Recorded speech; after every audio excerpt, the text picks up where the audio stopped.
कारण राजकारण या विशेष कार्यक्रमात मी संजय आवटे तुमचं स्वागत करतो.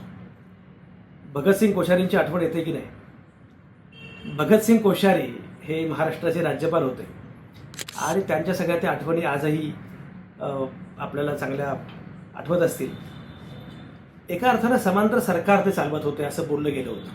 त्यांची वादग्रस्त विधानं वगैरे सोडूनच द्या, पण तेव्हा असं असायचं की अनेक नेते काहीही झालं राज्यपालांकडे जायचे, राजभवनात जायचे आणि राजभवनात जाऊन भेटायचे.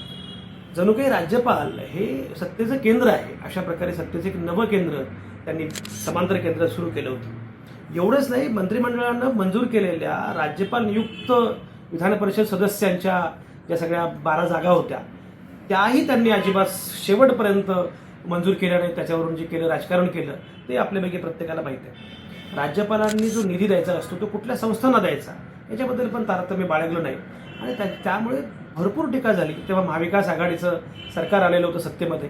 भारतीय जनता पक्षाला दूर ठेवून राष्ट्रवादी काँग्रेस आणि काँग्रेस यांच्यासोबत शिवसेना आली. उद्धव ठाकरे मुख्यमंत्री झाले महाराष्ट्राचे. महाविकास आघाडी सरकार स्थापन झालं. हा अर्थातच भारतीय जनता पक्षाला प्रचंड मोठा धक्का होता आणि त्यामुळे महाविकास आघाडी सरकारला विरोध करण्यासाठी राज्यपालांचा कशा प्रकारे उपयोग झाला हे मी वेगळं सांगण्याची आवश्यकता नाही. खरं म्हणजे राज्यपालांची अधिकार कक्षा आणि एकूण राज्यपालांचं महत्त्व याच्या अनुषंगाने चर्चा बरीच झाली. आजच केवळ ही चर्चा सुरू आहे असं नव्हे. साधारणपणे ज्या ज्या ठिकाणी केंद्रामध्ये ज्यांची सत्ता असते त्या पक्षाची सत्ता राज्यात नसते अशा राज्यांमध्ये राज्यपालांचा उपयोग केला जातो आणि मग ते सत्तेचं एक बऱ्यापैकी केंद्र बनतं. असं अनेक वेळा आपण पाहिलेलं आहे. काँग्रेसच्या काळात सुद्धा अशा प्रकारचे काही अनुभव आपण घेतलेले आहेतच. पण सध्या जे सुरू आहे ते मात्र फार भयंकर आहे आणि त्याचा सगळ्यात महत्त्वाचा मुद्दा असा की मुळामध्ये केंद्र सरकार विरुद्ध राज्य सरकार असा संघर्ष साधारणपणे असतो. पण त्या सगळ्या संघर्षामध्ये राज्यपालांचा उपयोग केला जातो इथपर्यंत पण ठीक आहे कदाचित, पण त्या वापरामुळे त्या राज्याचा कारभार जो आहे तो विस्कळीत होतो. तिथल्या सर्वसामान्य माणसांना त्रास होतो. जनतेच्या हिताच्या विरोधामध्ये सगळ्या गोष्टी घडतात. असं जेव्हा होतं तेव्हा मात्र त्याचा विचार केला पाहिजे आणि म्हणून आत्ता या सगळ्या गोष्टींची दखल घेतलेली आहे थेट सर्वोच्च न्यायालय. सर्वोच्च न्यायालयाच्या लक्षात आलं की हे फार चाललंय ते काही बरोबर चाललेलं नाही. ज्या ज्या ठिकाणी भाजपेतर सरकार आहेत त्या सरकारच्या सगळ्या कारभारामध्ये राज्यपालांचा हस्तक्षेप इतका प्रचंड वाढलेला आहे की त्या सरकारला काम करणंच कठीण होऊन गेलेलं आहे. मुद्दा जो आहे ती सुरुवात करायला पाहिजे ती म्हणजे तामिळनाडूचे राज्यपाल जे आहेत आर्यन रवी, त्यांच्या अनुषंगाने सर्वोच्च न्यायालयाने त्यांना ठणकावलं आणि सांगितलं की जवळपास 3 वर्ष झालं तुमच्याकडे 10 विधेयकं पडून आहेत. खरं म्हणजे साधारणपणे नियम असा असतो की कुठलंही विधेयक जेव्हा विधिमंडळामध्ये मंजूर होतं तेव्हा ते विधेयक जातं मान्यतेसाठी राज्यपालांकडे आणि मग राज्यपालांची स्वाक्षरी झाल्यानंतर त्याचं रूपांतर कायद्यामध्ये होतं. तामिळनाडूचे राज्यपाल आर्यन रवी यांनी जवळपास 10 विधेयकं अशीच पडून ठेवली, प्रलंबित ठेवली. किती काळ? 3 वर्ष. आणि जेव्हा प्रकरण सर्वोच्च न्यायालयात गेलं तेव्हा सर्वोच्च न्यायालयाने त्यांना सुनावलं की अरे असं करू नका आणि त्यानंतर मग त्यांनी हालचाली केल्या. पण सर्वोच्च न्यायालयाने सांगितलं की हे बरोबर नाही.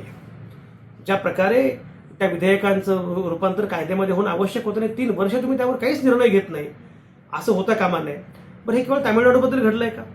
हे तामिळनाडूमध्ये घडलं, केरळ, तेलंगणा, पंजाब, बंगाल अशा सगळीकडे या प्रकारचे अनुभव आलेले आहेत.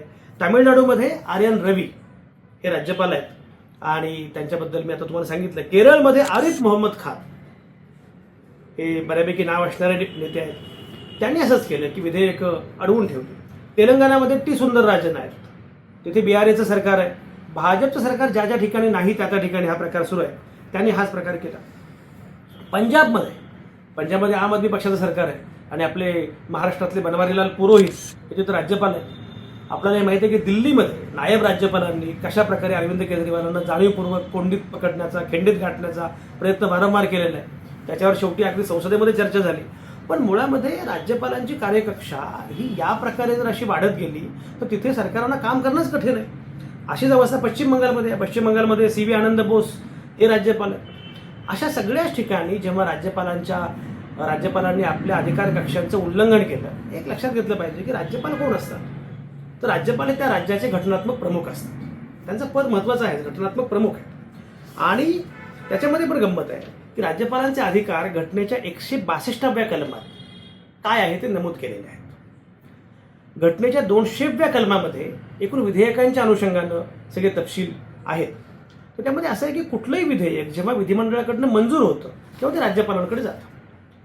आता जेव्हा विधिमंडळामध्ये ते विधेयक मंजूर होतं, अर्थातच त्यामध्ये मतदान होतं, त्यामध्ये ज्या पक्षाचं बहुमत आहे त्यांचा अर्थातच पुढाकार असतो. ते जेव्हा विधेयक मंजूर होतं तर ते मंजूर झाल्यानंतर राज्यपालांच्या सहीशिवाय त्याचं रूपांतर कायद्यात होत नाही. जेव्हा ते राज्यपालांकडे जातं तेव्हा राज्यपालांकडे 4 पर्याय असतात. पहिला पर्याय काय तर ते सही करून मंजूर करा. दुसरं काय तर प्रलंबित ठेवा. तिसरं काय आहे, फेरविचार करा म्हणून त्याने विधिमंडळाला परत पाठवा. आणि चौथं जे आहे ते राष्ट्रपतींकडे फेरविचारासाठी ते आरक्षित ठेवणे. अशा प्रकारचे 4 पर्याय कुठले राज्यपालांकडे असतात. आता याच्यामध्ये गंमत अशी आहे की खरं म्हणजे त्याच्यामध्ये अशी तरतूद आहे की वेळेमध्ये राज्यपालांनी ते त्याच्यावर काय असेल तो निर्णय द्यावा आणि पटकन परत पाठवा. पण त्यामध्ये पण गंमत आहे की समजा फेरविचारासाठी त्यांनी विधिमंडळाकडे परत पाठवलं आणि विधिमंडळानं फेरविचार करून ते पुन्हा राज्यपालांकडे पाठवलं. मग ते आहे तसं पाठवलं किंवा बदलून पाठवलं, कसंही पाठवलं तरीही राज्यपालांना सही करावीच लागते. तुम्ही फक्त एकदा आक्षेप घेऊ शकता, नंतर मात्र आक्षेप घ्यायचं कारण नाही. कारण तुम्ही घटनात्मक प्रमुख जरी असला तरी कार्यकारी प्रमुख वेगळे असतात. त्यामुळे मंत्रिमंडळाच्या सल्ल्यानं तुम्ही राज्यकारभार करणं अपेक्षित असतं आणि मंत्रिमंडळाचे प्रमुख असणारे मुख्यमंत्री हे त्या अर्थाने सगळ्यात महत्त्वाचे असतात. असे सगळे नियम आहेत. पण मग हे राज्यपाल काय करतात, ते फेरविचारासाठी पाठवतच नाही, ते प्रलंबित ठेवतात. तेव्हा त्यावर काहीच करता येत नाही. बरं, त्यामध्ये घटनेमध्ये असं आहे की राज्यपालांनी ॲज सून ॲज पॉसिबल त्याच्यावर निर्णय घ्यावा असं आहे. आता ॲज सून ॲज पॉसिबल याला काही टाईम फ्रेम नाही आहे. तुम्हाला आठवत असेल की जेव्हा सर्वोच्च न्यायालयामध्ये महाराष्ट्रातला सत्ता संघर्ष आणि तो पेच सगळा गेला, एकनाथ शिंदेची मुख्यमंत्री पद आणि त्यांची अपात्रता, 16 आमदारांच्या अपात्रतेचा मुद्दा जेव्हा पुढे गेला, तेव्हा सर्वोच्च न्यायालयानं असं म्हटलं होतं की विधानसभेच्या अध्यक्षांनी याच्यावर तोडगा काढावा इन रिझनेबल टाईम. आता रिझनेबल टाईममध्ये टाईम फ्रेम दिलेली नव्हती, पण ती गृहीत असते की तुम्ही त्याला तार्किक साधारणपणे टाईम फ्रेम गृहीत धरावी. रिझनेबल टाईम म्हणजे पुढे काही झालंच नाही. शेवटी सर्वोच्च न्यायालयाने पुन्हा सांगितलं की तुम्हाला मी सांगितलं रिझनेबल टाईम, पण तुम्ही आत्तापर्यंत काहीच केलं नाही. आणि मग शेवटी सर्वोच्च न्यायालयाला टाईम फ्रेम द्यावी लागली की आत्ता या तारखेपर्यंत ते द्या, 31 डिसेंबरपर्यंत तुम्हाला याच्यावर निर्णय द्यावा लागेल. मुद्दा असा आहे की मुळामध्ये ॲज सून ॲज पॉसिबल याचा अर्थ असा की जेवढ्या शक्य तेवढं लवकर, म्हणजे 3 वर्ष प्रलंबित. साधा मुद्दा असा आहे की राज्यपालांना हे समजलं पाहिजे की मुळामध्ये आपल्याला एक टाईम फ्रेम किती आहे ते लक्षात आलं पाहिजे, पण याचा वापर केला जातो आणि मग ॲज सून ॲज पॉसिबल म्हणजे टाईम फ्रेम नाही, आम्ही वाटेल ते करू शकतो.